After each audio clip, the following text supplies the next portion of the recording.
Ya, mengawali informasi yang pertama, pemirsa jalan provinsi penghubung Kabupaten Pali dan Muara Enim menuju Simpang Belimbing, tepatnya di Desa Simpang Tais, Kecamatan Talang Ubi, alami kerusakan hingga amblas di sejumlah titik.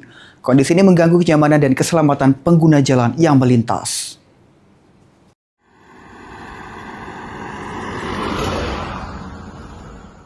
Jalan penghubung antara Kabupaten Pali menuju Muara Enim, tepatnya di Desa Simpang Tais, kini berada dalam kondisi yang sangat mengkhawatirkan. Terlihat jalan mengalami penurunan signifikan, bahkan di sejumlah titik nyaris amblas jika tidak segera ditangani.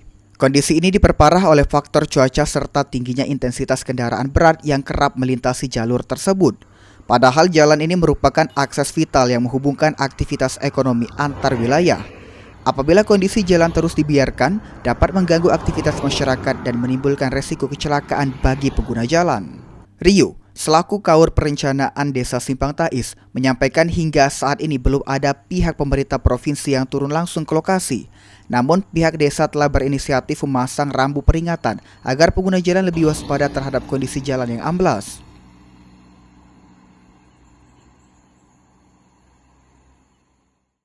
Kalau sejauh ini belum, itu karena kemarin itu kan lah kita pasang rambu-rambu berupa bendera kan. Jadi karena supaya warga lalu lintas tadi biar tahu karena di sekitaran jalan itu ada amblas kan. Jadi kita kasih rambu-rambu.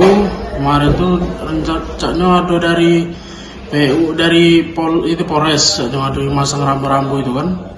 Inilah sudah kita ajukan ke Dinas PU apa belum, Pak? Kalau sekarang belum kita ajukan. Mungkin karena kemarin sudah diposting, mungkin sudah terjangkau oleh dinas PU. Berarti ini sudah berapa kali, Pak, itu amblas, Pak? Baru sekali inilah. Iya, dalam pokoknya baru sekali. Nah, kemarin tuh ada bekas retaknya, cuman sekarang tuh amblasnya. Dinas PUPR Kabupaten Pali disebut telah melakukan peninjauan langsung ke lokasi.